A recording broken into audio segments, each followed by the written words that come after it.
This is Robert Kraig, and I want to chat with you just ahead of this critical Wisconsin gubernatorial primary. There's a lot of loose talk out there about electability, and I want to address it, and I want to make the case to you that Francesca Hong is actually the most electable candidate. You're hearing a lot of voices out there make the contrary argument.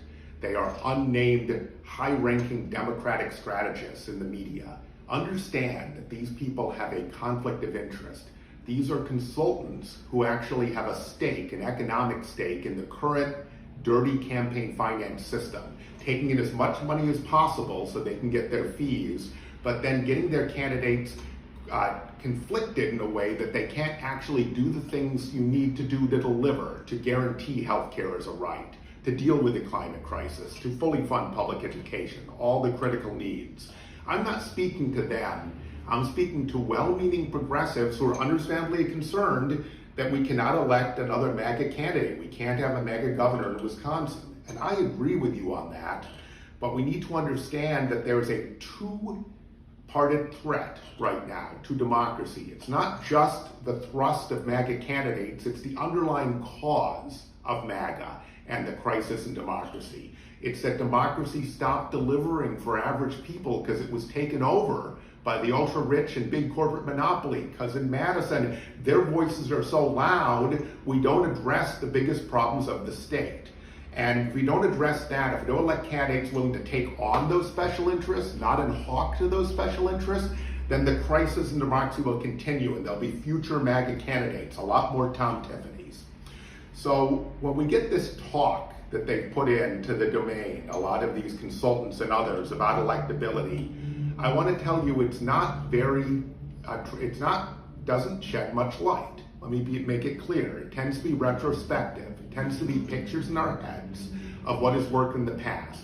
By these standards, a Catholic could never be elected president until Kennedy was. A black man could never be elected president until Barack Obama was.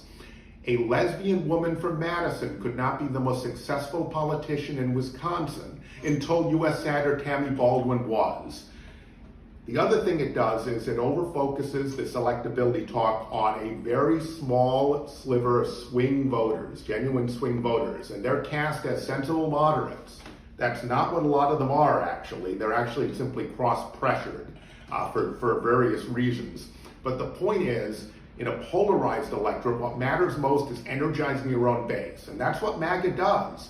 Trump figured out how to supersize the red base by elevating the demagoguery, the hatred, the division, the scapegoating of marginalized people.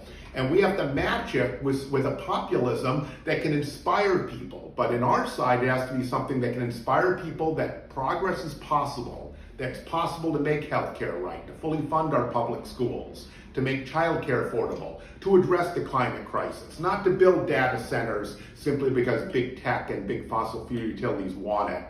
And that means a different kind of candidate. And it doesn't mean looking backwards, it means looking forward. So there's a prospective alternative to think about electability. One thing we should be thinking about is the times. What do they call for? We've gotten to a breaking point on the affordability crisis because of 50 years of rigging of the economy and our political system against average people. So the times, just like the end of the Gilded Age, call for something more. In addition, there is the public. The public, we have to see where it's going, where the energy is. The reason Democrat socialists and strong insurgent progressives have upset much better funded, better known establishment candidates all over the country is because the public sees this. It sees we need candidates who will fight authoritarianism harder and will actually deliver and actually stand up to the corporate monopolies and the ultra-rich that are dominating our government. That is what Fighting Bob LaFollette did at the end of the Gilded Age to create the great progressive era in Wisconsin. It's what the sewer socialists did in Milwaukee.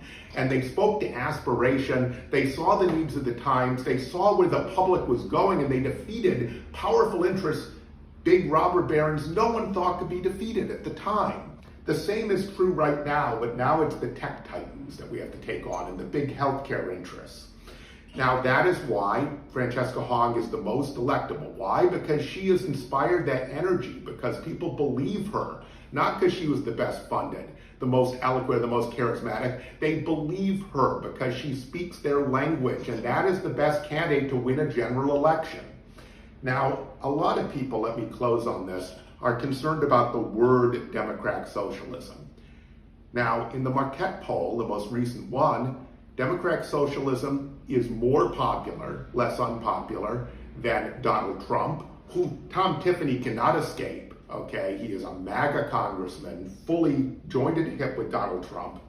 And it is less, and actually Democratic socialism is more popular than the Democratic Party, with the Democratic Party label. And I'm going to tell you, there are a lot of committed Democratic socialists that supported Francesca Hong, but the much broader group of people are not deep Democratic socialists who have worked out the philosophy. They see it as a marker that you are against politics as usual. They see it as a marker that you will take on the interests that dominate Madison, dominate Washington, D.C., and do something different and make democracy deliver for average people.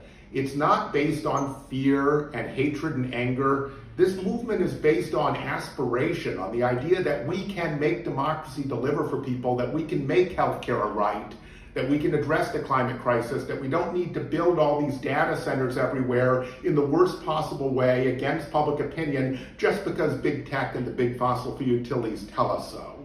So what I'm asking you to do is to lay aside all of these fuzzy retrospective arguments about what makes electable candidate and lean into the way the public is, lean into what the times demand, and lean into who represents best the values you have and the aspirations you have for Wisconsin and for American democracy. And if you do that, I am confident that candidate will be Francesca Hong.